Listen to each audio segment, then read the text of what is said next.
Bien-aimés dans le Seigneur, nous sommes au cœur du temps de Carême, un temps propice pour le combat spirituel, un temps où notre Maître et Seigneur nous donne un entraînement pour nous aguerrir dans ce combat de tous les jours. Au cours de nos entretiens antérieurs, nous avions vu que l'homme est tout le temps engagé dans ce combat spirituel que nous avions défini comme le combat ou la lutte de tous les jours que l'homme fait pour rester en Dieu. C'est une lutte dirigée non contre des personnes, mais contre le mal, contre Satan qui est à l'origine du mal dans le monde. Aujourd'hui, nous allons au cours de ce troisième entretien nous arrêter davantage sur les moyens ou les manœuvres du démon, de Satan, pour détourner l'homme de Dieu. Quand on pense aux manœuvres du démon, on croit a priori qu'il s'agit de manifestations extérieures et extraordinaires. Par exemple, des démons qui apparaissent, des objets qui se déplacent de manière insolite, des oiseaux lugubres, des hiboux, etc., etc. Le démon a des manœuvres multiformes, mais ces cas sont rares. La plupart du temps, le démon agit et avant tout par la tentation. La tentation, c'est la première forme d'action que le démon mène contre l'homme. La tentation est un attrait vers ce qui, à différents niveaux, est défendu par la loi divine. Elle est souvent une épreuve qui oblige chacun à assumer ses responsabilités. Il est important de ne pas confondre la tentation avec le péché. On peut être tenté sans péché. Celui qui pêche, c'est celui qui succombe à la tentation. La tactique du démon en nous tentant est de nous faire croire que nous n'avons pas tout avec Dieu.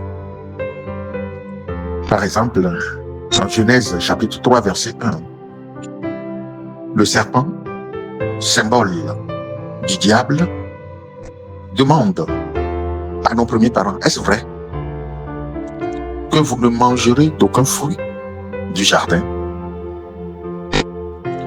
Il fait miroiter à l'homme un bonheur sans Dieu. Dieu sait que lorsque vous en mangerez, vous serez comme lui. Et en succombant à la tentation, l'homme désobéit à Dieu et ainsi il commet le péché. Le but de la manœuvre est de nous éloigner de Dieu, de créer une inimitié entre lui et nous, au lieu de tout recevoir de lui. Une fois cette situation créée, nous sommes désormais à la merci du démon. Et il peut exercer d'autres types d'actions sur nous. Chers amis, le sacrement de réconciliation est un élément clé dans le combat spirituel. L'homme qui se confesse régulièrement repousse les assauts du démon. Mais l'homme qui ne se confesse plus est à la merci de ses autres actions. Voyons les autres manœuvres du démon pour nous éloigner de Dieu, pour nous désarmer et nous rendre accessibles à ses actions. Il y a l'obsession. Le démon suscite des tentations interminables ou des pensées insoutenables dont on ne parvient pas à se débarrasser. Il y a comme une force intérieure, par exemple, qui nous pousse à boire, qui nous pousse à nous suicider, qui nous pousse à voler, qui nous pousse à tuer, etc. C'est cela l'obsession. Tout se passe comme si cette force qui nous pousse est au-dessus de nous et c'est elle qui nous guide à agir. Je donne aussi par exemple l'obsession impure. Il y a des personnes qui sont comme poussées à aller commettre des péchés contre le 6e commandement, l'obsession impure. Poussées comme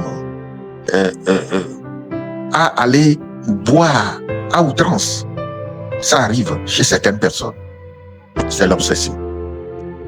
Voyons une autre action du démon, la possession.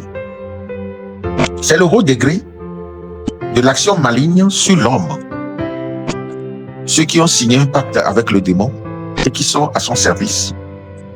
Les signes sont une force surhumaine qui anime la personne et le fait de parler des langues étrangères, eh bien, est manifeste chez ces genres de personnes.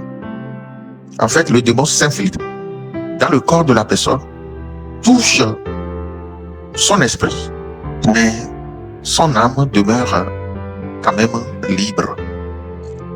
C'est en cela que réside la possession.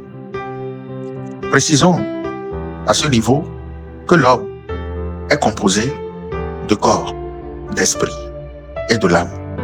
Au niveau de la tentation, eh bien, le démon agit au niveau de l'esprit. Mais quand il s'agit de possession, le démon touche et l'esprit et le corps. L'âme demeure sauve, elle appartient à Dieu. L'infestation démoniaque. Elle porte sur les lieux où des pratiques occultes ont été faites. Les esprits invoqués y demeurent et agissent sur ceux qui y vivent. C'est ainsi que des esprits peuvent demeurer en un lieu et perturber la vie des habitants. On rencontre par exemple que dans une maison hantée, les personnes avaient du mal à trouver le sommeil.